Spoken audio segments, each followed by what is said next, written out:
Thank you for listening to the album. It's called 1983. It was the year I was born. And as I did with the previous album, I'm going to read from my autobiography, the Autobiography of TAS2.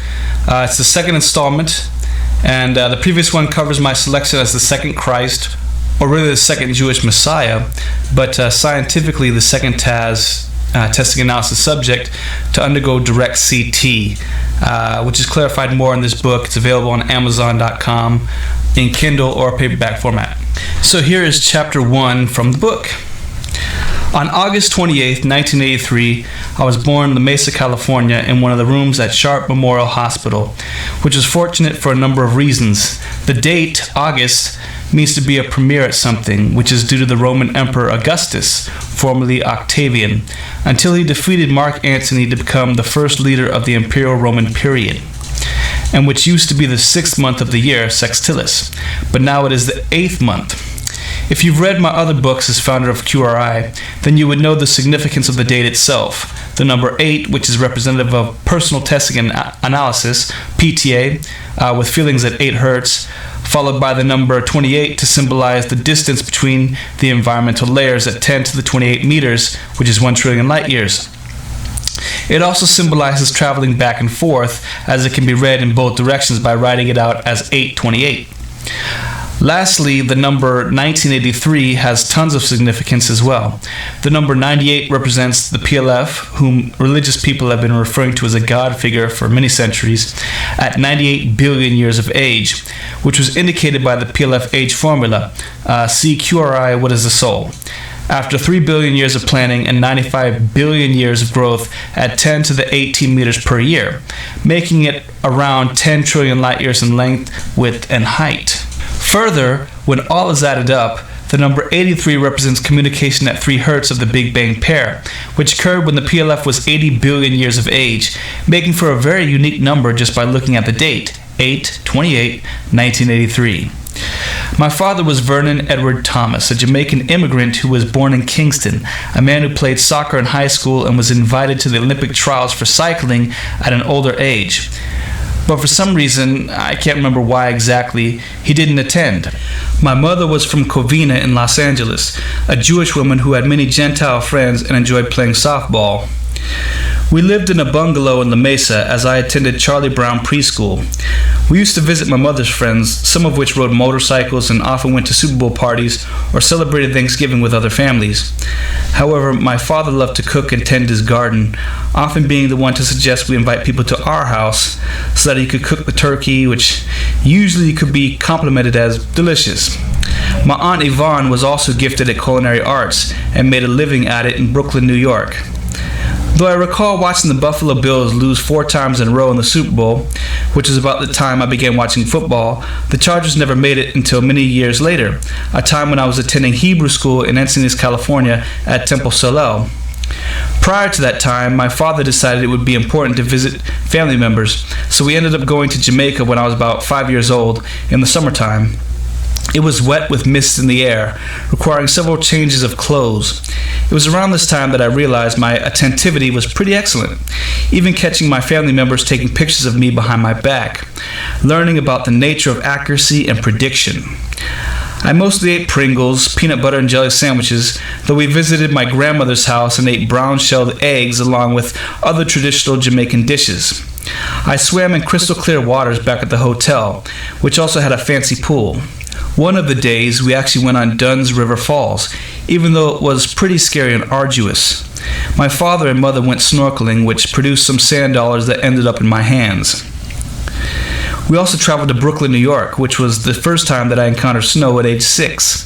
And such a discovery also brought about terror when I realized that it was just ice. I shoved my hands in the icy ground and realized the fun people were having on television was really just stupidity, being careless with the cold substance that could ultimately cause a person to freeze to death. The family consoled me and warmed my hands. Then later on with my cousins, somehow the movie Indiana Jones and the Temple of Doom appeared with the bad guy ripping the heart out of the characters. It was scary as heck, yet little did I know that it was a foreshadowing of what would happen to my mother a couple years later. One day, my parents asked me what I would say if they wished to have another child. I was pretty excited, knowing very little about how much work it would turn out to be for a young kid at my age with babysitting duties. And we even discussed some names. I don't recall if I ended up having an influence in the final decision, but he was called Brandon Michael Thomas. I forgot to mention that I was initially named Ryan Gregory Thomas. I was named Ryan after the movie Love Story, which starred Ryan O'Neal, though I am almost positive it was because the Irish fought against the Romans during the time of Vercingetorix and Julius Caesar, which resulted in the latter becoming dictator for life in Rome. This explains my middle name Gregory, though my father said he got it from Gregory Peck, and the slave name of Thomas, which was initially a Roman name given to the English who were colonized by Romans prior to the Saxon overthrow of the Britons. When I was 8 years old, my little brother was born in 1991, C91 in numerality. It was around the time Family Matters first aired in 1989, which according to my calculations was the year the HDL, higher density environmental layer, and LDL, lower density environmental layer, or heaven, were first joined in a sense with an internet connection through the PLF's simulated radiation. See QRI, how can people use our internet in the afterlife? Family Matters, a play on words referring to the family of human beings with regard to everyone's involvement with a TAS or a Christ list, and matter as in the scientific term. I'm certain it was initially a conflation attempt through signality, a way of getting my father to admit his mother was right about Christianity. My father's middle name was Edward, exactly like the child on the show. Edward was also the King of England who booted out the Jewish people in 1290. The point being, like the Jews, if my father didn't convert to Christianity, or my mother, the PLF was going to kill her by causing a heart attack just like her parents had died. In October, the 10th month, it was fulfilled by causing her to tumble down a flight of stairs, hence why the stairs appeared so much in productions around that time. Her heart was the issue, exactly as had been foreshadowed by the Temple of Doom.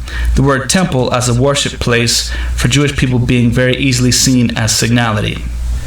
Alright, I'm going to skip to chapter 7 to pick up where we left off in the first installment from chapter 6. So here's chapter 7 of the Autobiography of TAS2. At my father's house, several weeks passed these same attacks. We had gone to the hospital, but I walked out of the place after a discussion with my father that proved that they thought my insanity was from drugs of some kind. I realized that it was possible my stay in the hospital would result in my incarceration, rather than allowing me to conduct quality research on my condition to ensure it wasn't just some practical joke by the PLF. Before leaving my father's house, I experienced the first attempt at lessening the synchronization with the PLF states of awareness, as it signaled that it would keep a further distance from my ill body with its attacks, meaning they would be less aggressive. Usually it would attempt to say that I was Satan and needed to be punished in all the various ways that I had mentioned, some really, really weird stuff. Sometimes it would make my ill body feel exceedingly cold, as if I'd been stationed in the vacuum of space without any sunlight around. I would have to change clothes just to deal with the effects of ill body energization. I would have to take off a coat again once the ill body returned to average temperature, because then there would be a great sickness, though I was throwing up an awful lot during the first years of Direct Camcorder Targeting. One day, it began sending signals that I'd reached another stage of the torture, resulting in the ending of closeness to the PLF states of awareness, which was seen as a very bad thing because it meant that I could possibly fool people into thinking of me as some sort of a god figure without understanding its population control. I was watching the television series of Planet Earth, which was very calming because of the intense sessions of torture. Even the scary parts of the program were too much for me, due to all these energetic transmissions that grew much worse whenever frightening images and sounds on television needed to be processed by the ill body. This was the beginning of my understanding of what later would be termed as the narrative looking self. See autonomization for selves.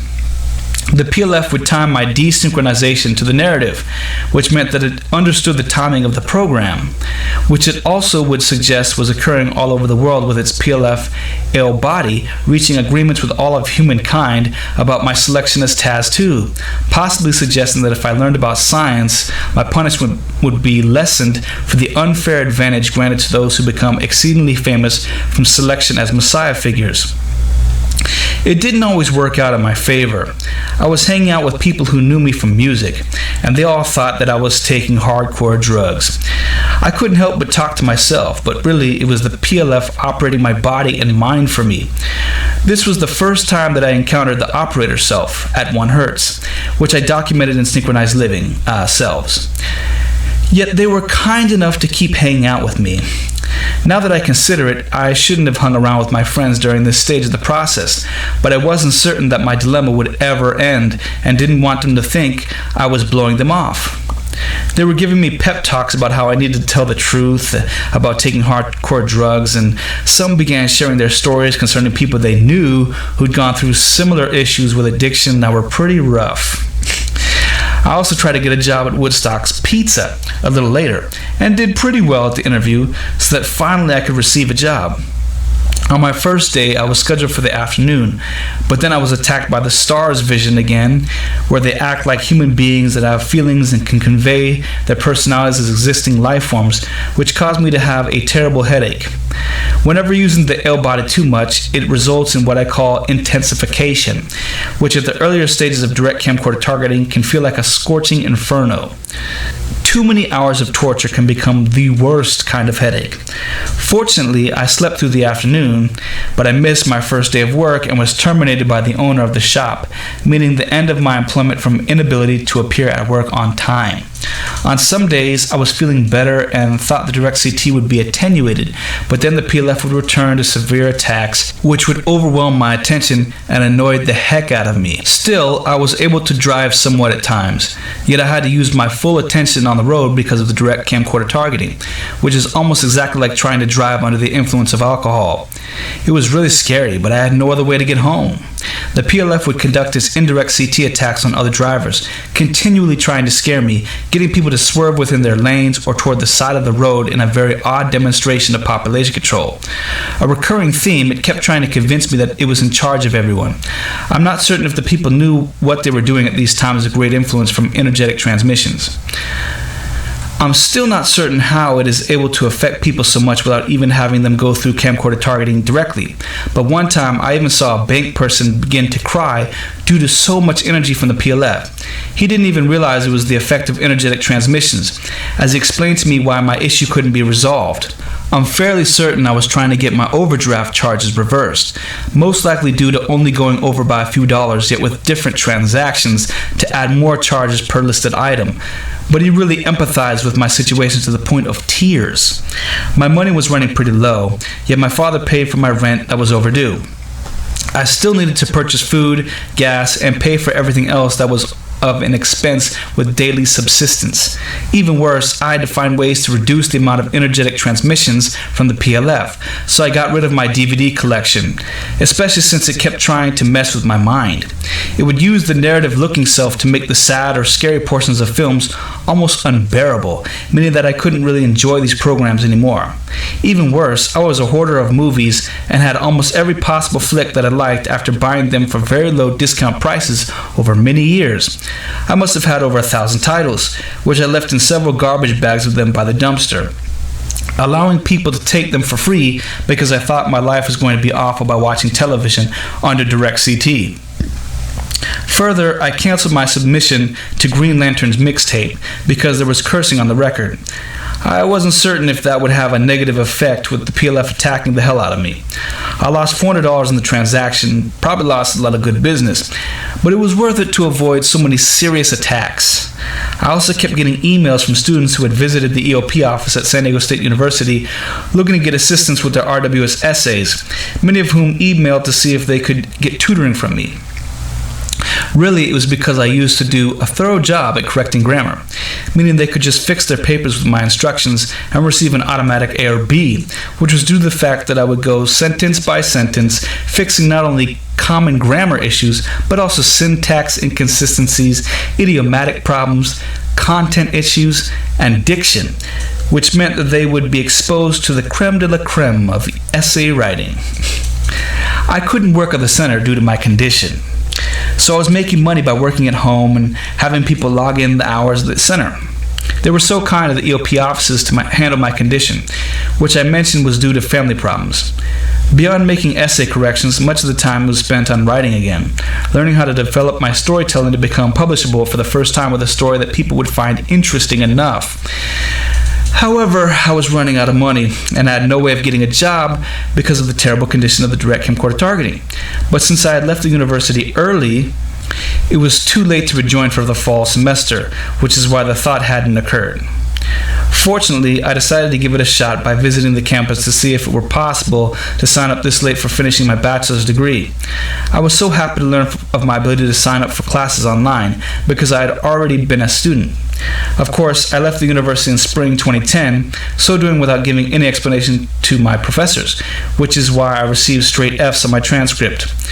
This is why my readmission in the fall semester should have been blocked for poor grades, but I guess the system hadn't logged them in properly to prevent me from getting back into the university. I was able to get my hands on the student loans again and received enough money to pay my rent. I actually had one of the best semesters at the university during the Direct CT, which included seeing demons leaping out of the students' bodies while in class and dealing with the PLF's annoying attacks. Later on, I wrote a letter to the administrators saying how I left the semester early due to family problems, and so the F's were replaced with W's standing for withdrawals. Notwithstanding, I started the fall semester in late August of 2010, still greatly affected by direct camcorder targeting.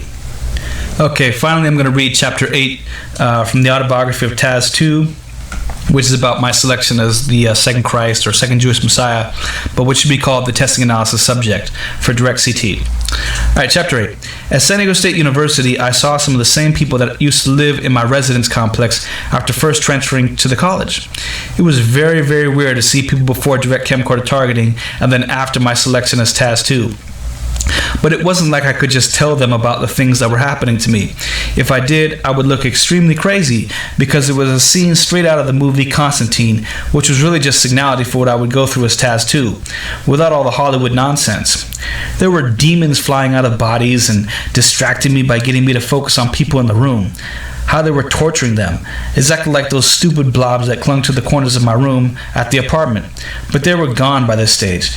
That really close stage of direct CT had long passed, lasting for a couple of months or so.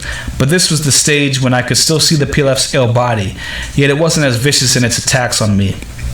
The PLF loved to mess with a person psychologically, always doing things to people's ill bodies like going through the wrong parts of the derriere, males and females alike, trying to distract me from the lessons so that I would fail my classes. Shortly after school began, my first publication occurred for my short story, It's Not Like I Killed Anybody, on 9/6/2010, which was a pretty great surprise.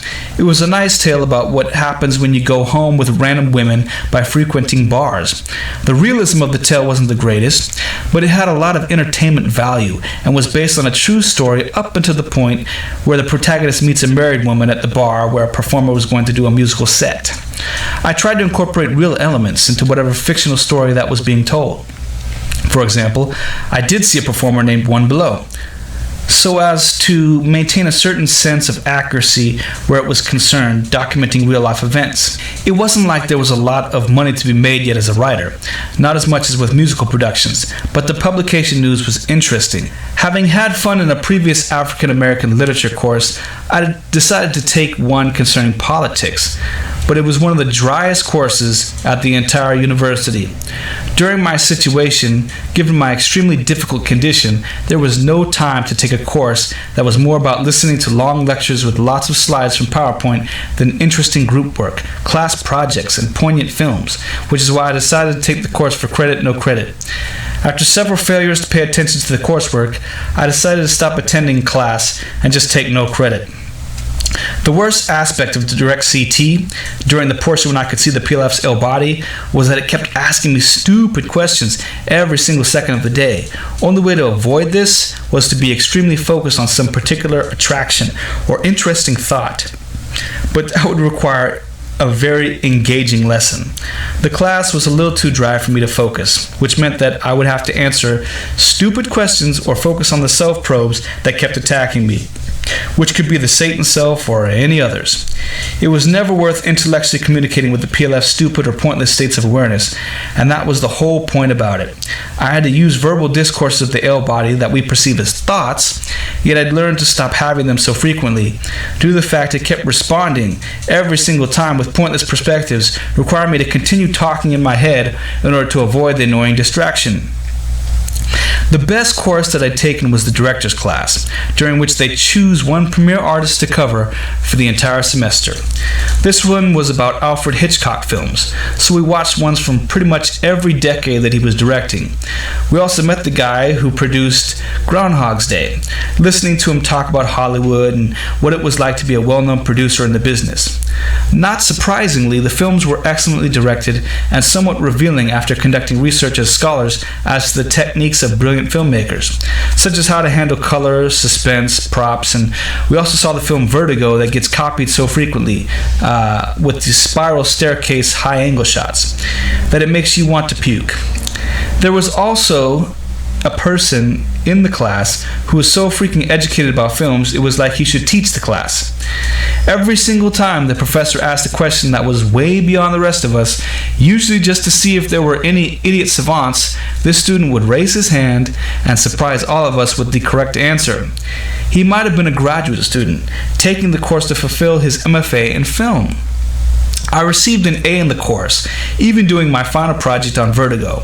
I also took the class based on William Shakespeare in film, which was a pretty difficult course, but the films were all well made, and the instruction was pretty much on par with the films. I learned a great deal, even though Shakespeare was too much of an overused name in the literary scholarship. We saw the film with Al Pacino, during which he talks about one of the plays most of the time, perhaps Richard III, including several others that were from different periods of filmmaking. The most of the films were made within the last 50 years, because it was about modernization with the interpretation of his plays. The next semester, my classes were some of the worst that I'd experienced at San Diego State University. It was getting harder to focus on the material, especially with my astrobiology course that kept talking about the possibility of aliens.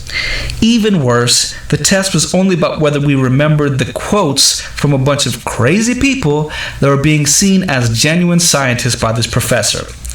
It was so bad that I walked out of the course, deciding that if I were to flunk out of college as TAS2, this would be the class that should cause such a momentous change of opinion about the educational system for higher learning developed by the white race and the PLF's influence over them. I was extremely mad and offended that such drivel could be taught as a course, deciding that I could just focus on answering the questions myself using more practical mathematical reasoning and returning to my initial idea that life had something to do with electricity. I received 3 Fs and a C- from a kind professor who clearly didn't want to put an F on any of his students' records. Sadly, his course was the one that I was looking forward to the most because it was about classical films. The first half, Part A, was so interesting that I couldn't wait to enjoy the second portion of the series. Even still, I could not stick around with the nonsensical course on aliens, during which the demons kept leaping out of bodies and messing with people the entire time, requiring me to pay attention to them instead of the ridiculous lectures. I just simply couldn't take it anymore. And I didn't want to flunk the course simply because I refused to study a bunch of dumb ideas about the possibility of aliens. That was not biology. That was not astronomy. That wasn't even quasi-scientific. It was a scam. It was almost as bad as the course I took during the MFA program about digital literature, the professor even less intelligible and capable of forwarding rational perspectives that would qualify a person to teach a course at a college level.